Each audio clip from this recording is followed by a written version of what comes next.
चलो हम लोग इसके पहले लेक्चर में क्या पढ़े, फंक्शन, स्टैंडर्ड फंक्शन में अचर फलन, उसके बाद क्या था, तत्समक फलन, फिर मापांक फलन, चिन्ह फलन,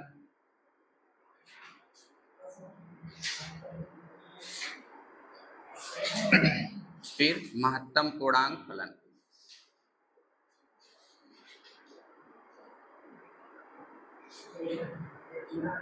इसके बाद क्या था,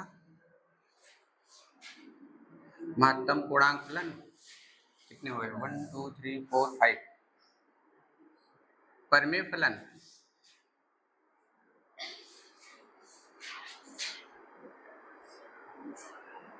उसके बाद क्या था, चलो व्युत्क्रम फलन, घन फलन ना। फिर उसके बाद हम लोगों ने पढ़ रखा क्या, वास्तविक फलनों का बीजगणित ना।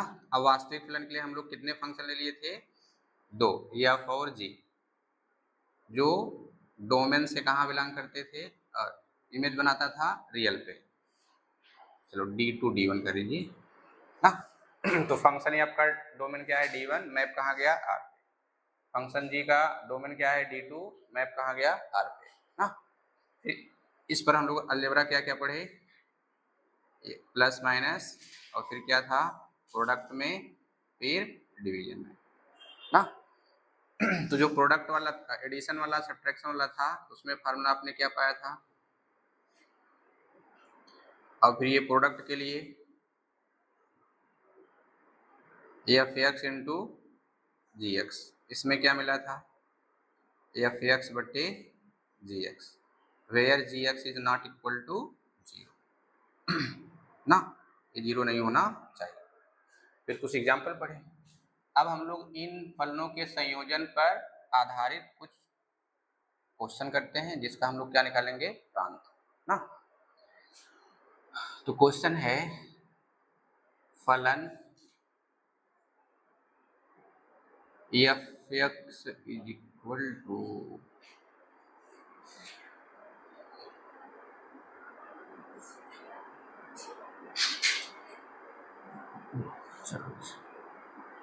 एक्स प्लस 1 प्लस 1 अपान, अच्छा इसलिए रूट में एक्स प्लस 1 का प्रांत ज्ञात कीजिए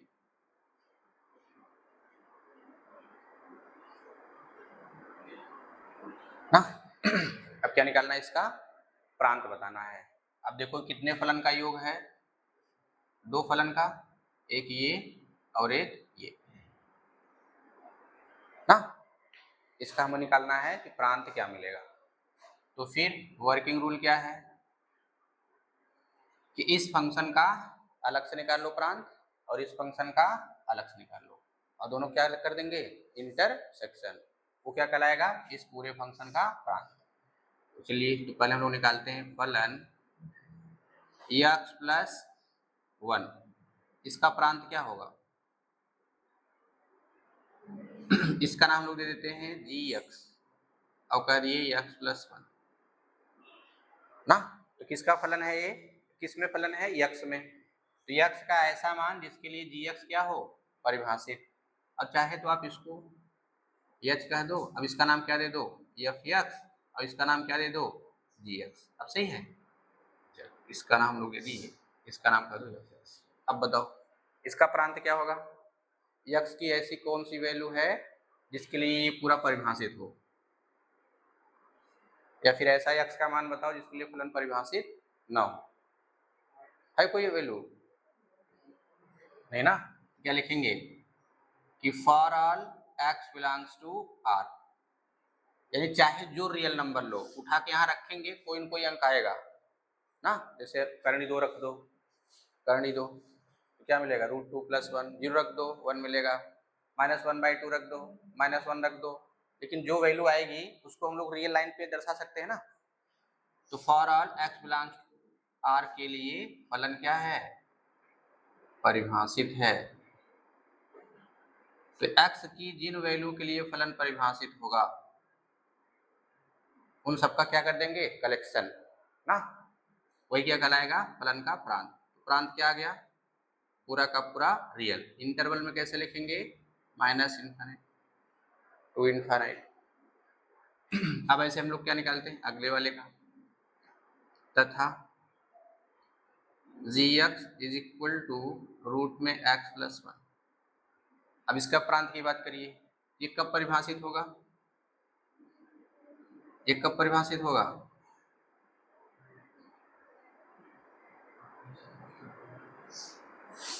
यदि x+1 करनी में है ना, परिभाषित कब होगा, या तो ये 0 हो जाए या तो 0 से बड़ा हो जाए ना। अब इसको 0 करिए, कितना आएगा, -1। अब इसको रियल लाइन पे रिप्रेजेंट करिए, इधर क्या होता है -∞, इधर क्या होगा +∞, -1 यही कहीं आएगा ना। अब ऊपर से ग्राफ बनाइए, निक्कर बनाइए ऊपर से, इधर क्या होता है प्लस, यहाँ क्या होगा माइनस। अब यहाँ देखो चिन्ह क्या है, ग्रेटर देन है, क्या लेंगे पॉजिटिव, ग्रेटर देन 0 का मतलब पॉजिटिव, ये वाली वैल्यू। बताओ ऐसे हम लोग कहाँ तक कवर कर पाएंगे ना, तो इसलिए प्रांत क्या मिला। चलो इस प्रांत का नाम हम लोग दे दिए D1। अब सही है ना, इस प्रांत का नाम क्या दे दिए, D2। कितना आ गया, -1 से कहाँ तक, अनंत पे, हमेशा ओपन इंटरवल। और यहाँ देखो दोनों सिंबल है ना, इसलिए क्या लगाएंगे, बड़ा ब्रैकेट। अब इसको 1 बना लो और इसको क्या बना लो, 2 ना। अब इन दोनों क्या निकालिए, उभय निष्ठ ना। तो 1 व 2 का उभय निष्ठ।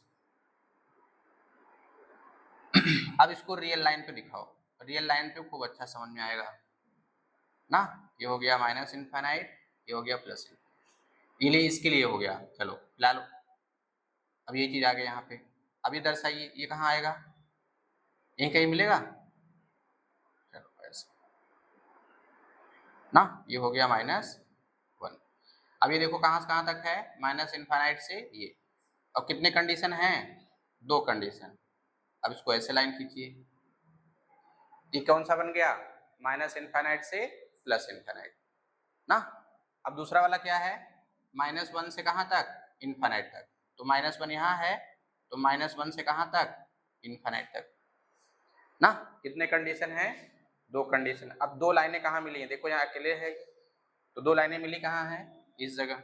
यहाँ जहाँ पर दोनों लाइनें कॉमन दिखेंगी वही कहलाएगा क्या, उभयनिष्ठ ना। तो उभयनिष्ठ प्रांत, जिसे हम लोग क्या बोलेंगे, D1 इंटरसेक्शन D2। तो कहाँ से कहाँ तक चल रहा है, -1 से अनंत तक ना। यहाँ लिखो -1 और यहाँ क्या लिखो, इनफाइनाइट। अच्छा -1 पे क्या था और इनफाइनाइट पे क्या था, ठीक है। ये हो गया इस टाइप का। अगर हमारे पास फंक्शन है योग के रूप में तो उसका डोमेन ये होगा।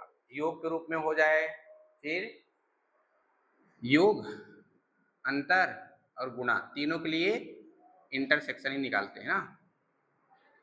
लेकिन जब भाग के लिए निकालेंगे तो इंटरसेक्शन ही निकालेंगे, लेकिन देखेंगे जो बटे वाला है वो नहीं आना चाहिए ना। समझ में आ गया।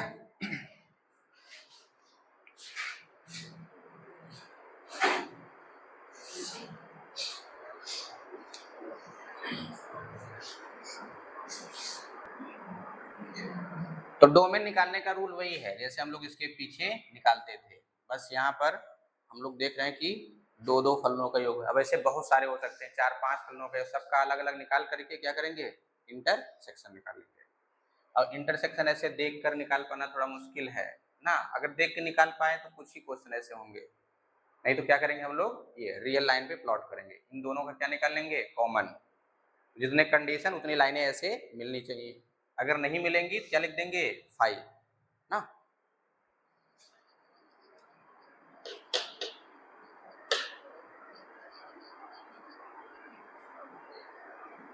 नेक्स्ट क्वेश्चन है फलन f x is equal to 1/x mod x।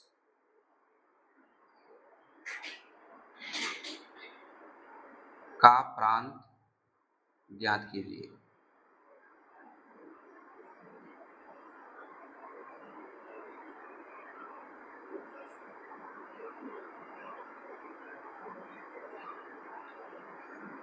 जहां x एक वास्तविक संख्या है।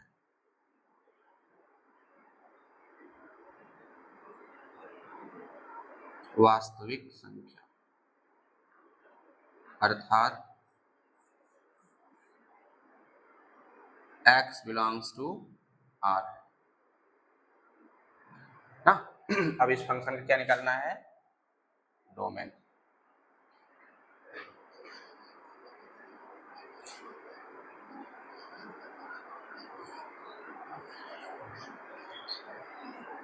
चलो देखो इसमें इसका हम लोग डोमेन कैसे निकालेंगे। तो फलन दे रखा है एफ एक्स 1/x माइनस ना। तो पहली बात ये जीरो हो नहीं सकता है। जीरो होगा तो क्या होगा? अपरिभाषित ना। अगर किसी संख्या में जीरो से भाग करेंगे क्या होगा? अनंत। इसलिए इसका मान कभी भी जीरो नहीं होना चाहिए ना। तो अब क्या करेंगे इसमें? अब यहाँ देखो मॉड वाले कंडीशन है ना। मॉड वाला कंडीशन है। चलो अब इसमें केस बनाते हैं। जब कभी मॉड वाले आएंगे तो उसमें केसेस बनेंगे। तो केस फर्स्ट क्या है? अगर x ग्रेटर देन जीरो हो तो क्या होगा? अगर x ग्रेटर देन जीरो हो तो मॉड x की वैल्यू क्या होती है? पॉजिटिव होगी। इसको क्या लिख देंगे? ऐसे ना। तो इसलिए बताओ f x is equal to 1/x, इसके स्थान पे क्या रखेंगे? बताओ क्या आ गया? अपरिभाषित आया ना। ये है अपरिभाषित मान। इसको हम लोग रियल लाइन पे प्लॉट नहीं कर सकते ना, दिखा नहीं सकते कहाँ आएगा। अपरिभाषित है ना। तो फिर क्या करेंगे? ये कंडीशन लेंगे? नहीं लेंगे ना। तो इसलिए x greater than not greater than zero, यानी ये इम्पॉसिबल है ना। ये पॉसिबल नहीं है। हम लोग क्या करेंगे? इसे अग्राह्य कर देंगे ना। ये अग्राह्य हो गया। मतलब कि x ग्रेटर देन जीरो नहीं लेना है ना। यहाँ पे इसलिए ये वाला कंडीशन फेल हो गया। अब सेकंड कंडीशन क्या होगा? सेकंड कंडीशन, अब सेकंड कंडीशन चलो।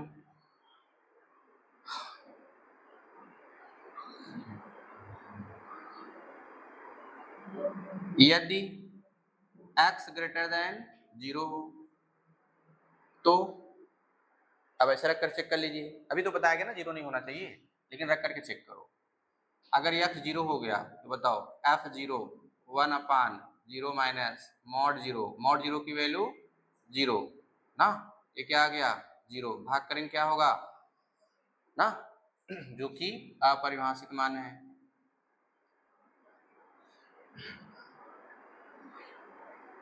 जो कि अपरिभाषित मान है अर्थात डोमेन में, तब फिर ये भी नहीं आएगा ना। इसलिए x is equal to zero संभव नहीं है। संभव नहीं है यानी प्रांत में ये नहीं जाएगा। प्रांत में इस टाइप का भी नहीं जाएगा ना। तो अब थर्ड केस क्या बचता है? थर्ड केस क्या बचेगा? Less than zero. यदि x लेस देन जीरो हो, यदि x लेस देन जीरो हो तो मॉड x की वैल्यू क्या मिलती है? तो जो यहाँ लिखा रहेगा ना, यहाँ इसको हम लोग बाहर लिखेंगे लेकिन माइनस लगा कर, ठीक है। तो अब इस स्थिति में क्या होगा? एफ एक्स अब यहाँ रखिए तो 1/x माइनस माइनस एक्स, इसका माइनस है ना, तो क्या बन गया? क्या बन जाएगा x प्लस एक्स, यानी 1/2x। बताओ x 0 हो सकता है? ये 0 हो सकता है? यहाँ क्या बोले हो, x 0 नहीं होगा, यानी यहाँ 0 नहीं लेंगे। तो फिर क्या x की वैल्यू 0 से छोटी ले सकती हो?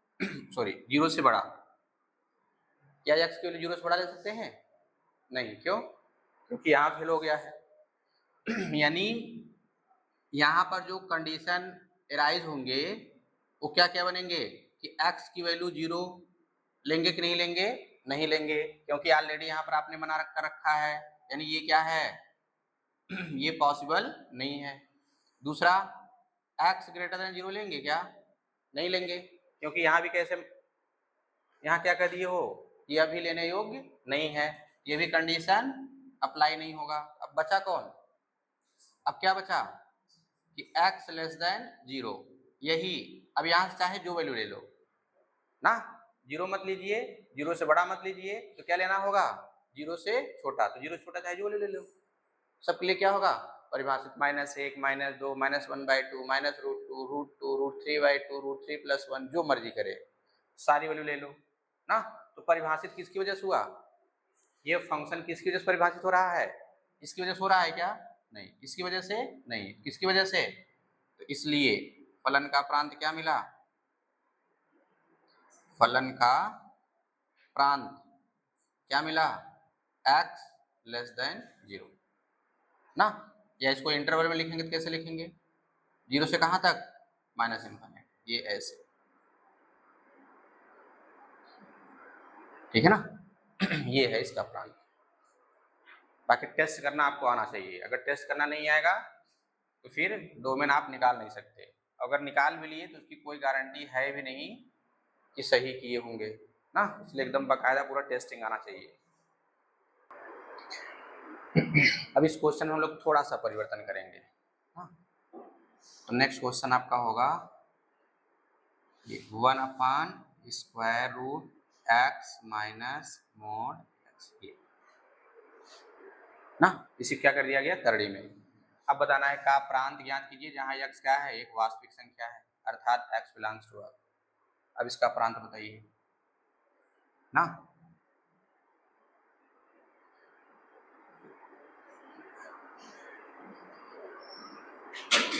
अब इसका प्रांत वगैरह क्या मिलेगा?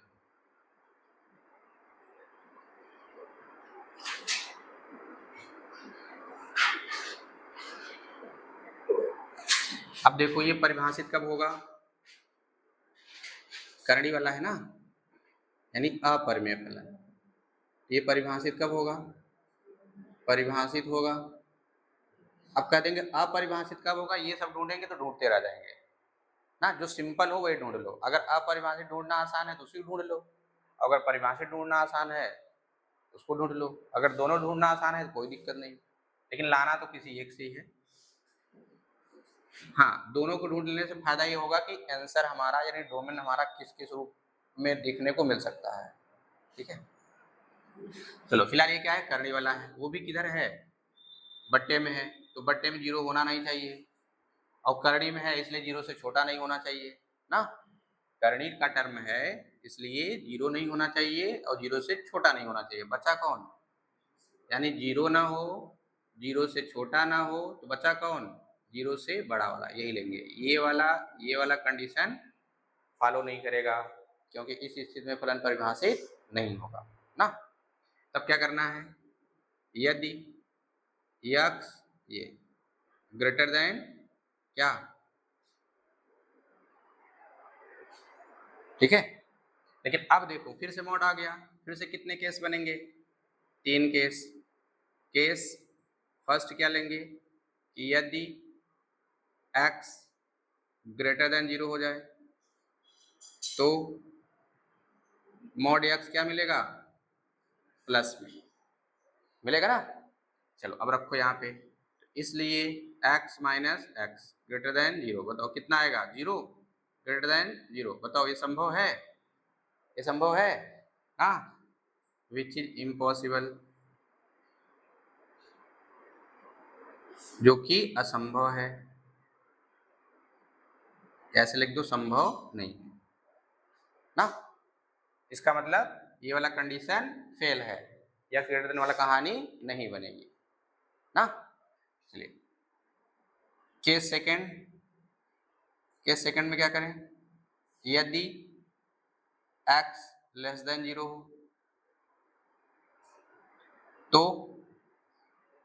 तो क्या होगा, mod x is equal to minus x, यानी मॉड के अंदर जो वैल्यू है बाहर लिखेंगे लेकिन माइनस लगा देंगे ना।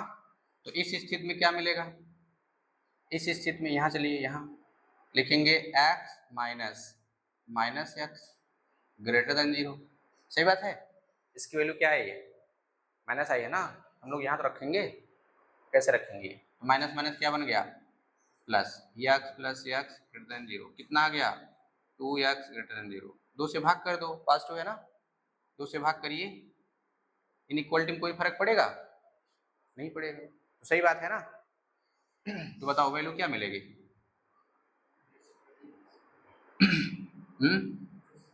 जीरो से बड़ी, जीरो से बड़ी मिलेगी तो क्या मिलेगी, इसलिए x बिलोंग्स टू क्या मिल गया, जीरो से बड़ी कहाँ तक, तो देखो यहाँ पर जीरो से बड़ी मतलब जीरो नहीं लेना है, कहाँ तक जा रहा है, अनंत तक, अनंत पे छोटा ब्रैकेट लगाते हैं, ये मिल गया ना। चलो तो फिर केस थर्ड पॉसिबल है कि नहीं है, यदि x बराबर 0 हो तो x बराबर 0 हो, रखो 0 यहाँ पे ना, तो क्या मिलेगा 0 minus mod 0 greater than 0, 0 minus 0 greater than 0, ये क्या हो गया 0 ग्रेटर देन 0। सही बात है, ये वाला सही बात है नहीं ना, ये भी क्या है, ये भी क्या है इम्पॉसिबल ना, जो कि संभव नहीं है। चलो वहां अंग्रेजी लिखा हो यहाँ हिंदी लिख दिया, ट्रांसलेशन हो गया ना, जो कि संभव विच इज इम्पॉसिबल। तो बचा कौन, यानी ये फेल, ये भी फेल हो गया, तो पास कौन हुआ ना, जिसकी वजह से पास हुआ वही क्या हो जाएगा प्रांत, इसलिए फलन का प्रांत, इसलिए फलन का प्रांत क्या मिल गया तो चाहे आप ऐसे लिख दो ना, या फिर कैसे लिखिए, और अगर लिखने का मन करे तो इसको ऐसे लिखो, या करके ऐसे ना। चलो ये क्वेश्चन आपका यहाँ से, लेकिन बहुत पहले पूछा था, ठीक है।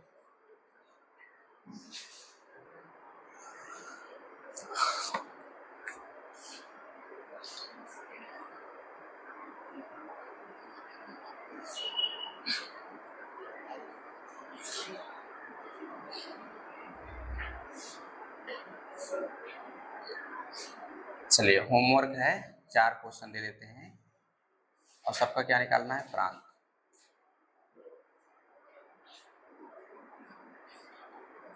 फलनों के प्रांत क्या होगा, तो पहला क्वेश्चन है f x is equal to square root mod x minus x. Number 2 है f x is equal to 1 upon log 1 minus x base 10 plus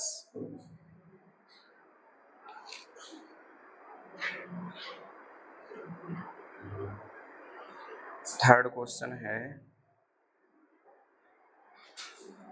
समीकरण 2 पावर एक्स 2 पावर वाई बराबर 2।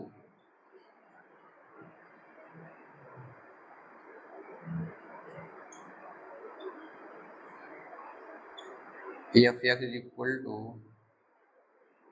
Log x plus 3 base 2 upon x square plus 3x plus 2 ना। ये 4 question है, ठीक है, इन चारों क्वेश्चनों का ट्राई करिएगा।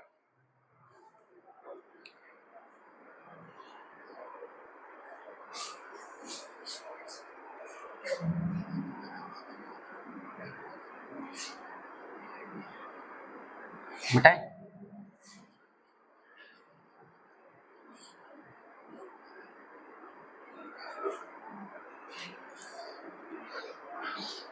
चलिए अब है नेक्स्ट टॉपिक इसमें, concept of types of function.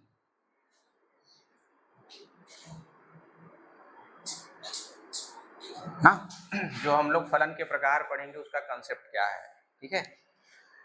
देखो जब तक रिलेशन नहीं होगा, ठीक है ना, रिलेशन अगर नहीं है तो हम लोग उसके टाइप्स की बात नहीं कर सकते। तो सबसे पहले रिलेशन होना चाहिए। ऐसे ही हम लोग फलन के प्रकार की बात तब करेंगे जब फलन होगा।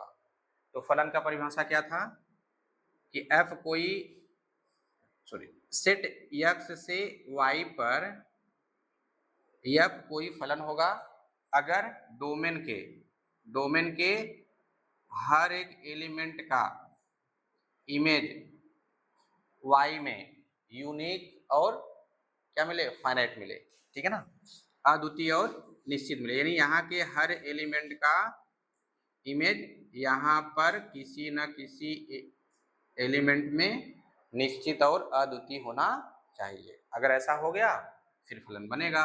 जब फलन बनेगा तो हम लोग उसके टाइप्स की बात करेंगे ना। जब टाइप्स की बात करेंगे तो फिर कंसेप्ट क्या होगा उसका, यानी जो टाइप हम लोग तरह तरह के बनाएंगे क्या मिलेगा ना, उसका कंसेप्ट क्या है। चलो जैसे ये मान लो सेट है x और y जो कि f से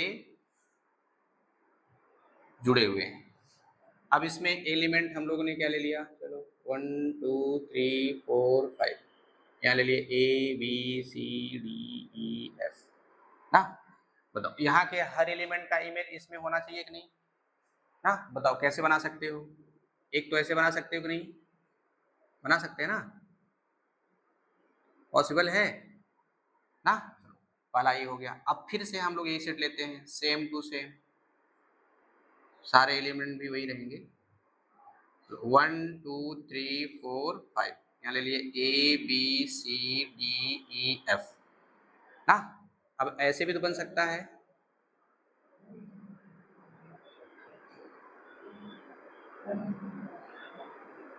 बन सकता है कि नहीं ना। ऐसे हो गया।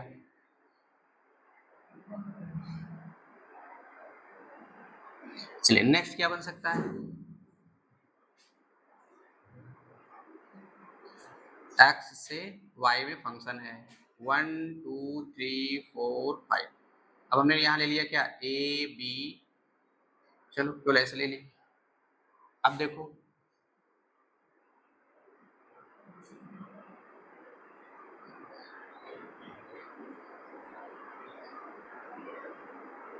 हो सकता है कि नहीं ना। अब इनके अलावा कोई आइडिया बताओ अगर बने तो। देखो इसमें एक एलिमेंट छूटा है ना, इसमें एक से ज्यादा छूट गए, इसमें एक भी नहीं छूटा है ना। ये पॉसिबिलिटी बन सकती है कि नहीं। तो इसी के आधार पर क्या बनाया गया, फंक्शन के प्रकार, टाइप्स ऑफ फंक्शन ना, फलन के प्रकार। तो पहला क्या है देखो, एक एलिमेंट डोमेन के एक एलिमेंट को डोमेन के केवल एक एलिमेंट से जुड़ रहे हैं ना। तो यहां से क्या बनता है, यहां से आता है फंक्शन के टाइप में एक कैकी फलन ना। और यहां देखो डोमेन के सभी एक एलिमेंट से जाकर रिलेट हो रहे हैं y के ना। ये सब क्या हो गए, तो एक पर जा रहे हैं। तो कितने लोग जा रहे हैं, सभी लोग। सभी का मतलब क्या हो गया, बहुत। तो बहुत से कहाँ जा रहे हैं, एक पे, इसलिए क्या कहलाएगा, बहु एक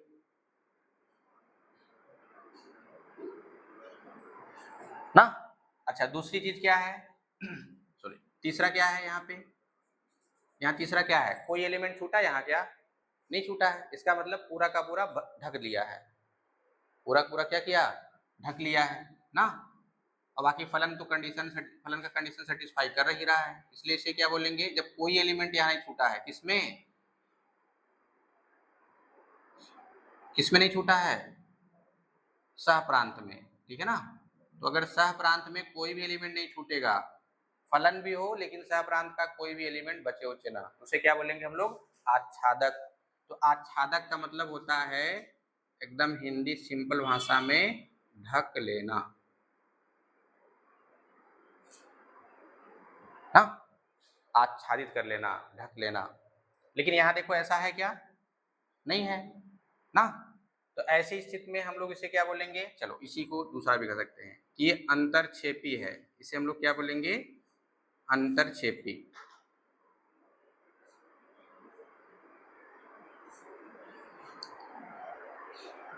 ठीक है ना। तो अगर एक एक एलिमेंट सप्रांत डोमेन का एक एक एलिमेंट, यानी डोमेन का हर एलिमेंट सप्रांत के एक एक एलिमेंट से बनाएगा फलन, तो उस फलन का अब स्पेशल नाम होगा क्या, एकाएकी फलन।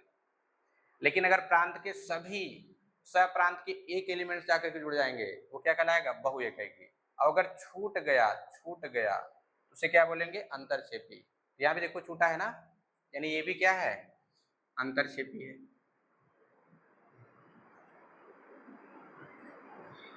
ना। यहाँ कोई छूटा नहीं छूटा। अच्छा बहुत से, देखो एक से अधिक एलिमेंट यहाँ पे सप्रांत के एक एलिमेंट से रिलेट हो रहे हैं या इमेज बना रहा है, एक एलिमेंट में इमेज बना रहा है।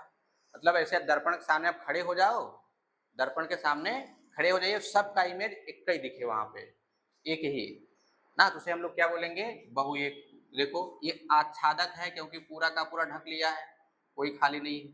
अब बहुत से एक पे जा रहे हैं, इसलिए क्या कहलाएगा, बहु एक फलन ना। बताओ ये इतना इतना आइडिया आ सकता है कि नहीं, कि ऐसे ऐसे जुड़ सकते हैं। अगर ऐसे ऐसे जुड़ सकते हैं तो इसी कंसेप्ट के आधार पर फलन के प्रकार बने। तो कौन कौन सा बन गया, मुख्य रूप से एकाएकी फलन, आच्छादक फलन और अंतरक्षेपी फलन, ठीक है ना। एकाएकी, अंतरक्षेपी, आच्छादक, ये मुख्यतया तीन फलन हैं। अब इन्हीं को मिला मिला करके ढेर सारे बन जाएंगे, जैसे एकाएकी अंतरक्षेपी, एकाएकी अंतरक्षेपी हो गया, एकाएकी आच्छादक, फिर जैसे बहु एक अंतरक्षेपी, बहु एक आच्छादक, कुल मिला मिला करके ऐसे बहुत सारे फंक्शन बनेंगे, ठीक है ना। और फिर इसी में कुछ स्पेशल टाइप का हो जाएगा तो उसे हम लोग बोल देंगे प्रतिलोम फलन, ठीक है।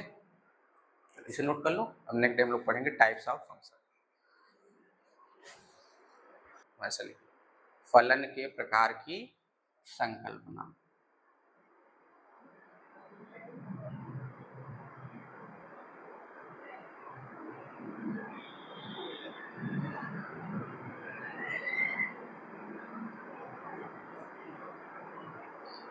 यानी किसी चीज की कल्पना हम लोग कैसे करेंगे, लेकिन उसमें किस चीज की, फलन के प्रकार की ना।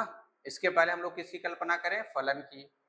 फलन की कल्पना करने से पहले किसकी कल्पना किया गया, रिलेशन की, है ना।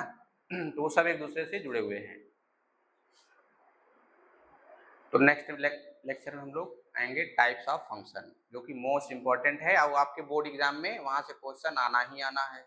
और अभी तक अगर आपको नहीं, यहाँ तक नहीं समझ में आया डोमेन, रेंज ना, और फंक्शन पहचानना, तो फिर पक्का है अगर एकाएकी आच्छादक ये पढ़ने जाएंगे एक भी समझ में आएगा नहीं ना। बहुत होगा यहाँ बताने पर बहुत सिंपल लगेगा, लेकिन उसके बाद 2-3 बार दिया जाएगा फिर वही क्वेश्चन आएगा नहीं ना, इसलिए सब याद करते चलिए।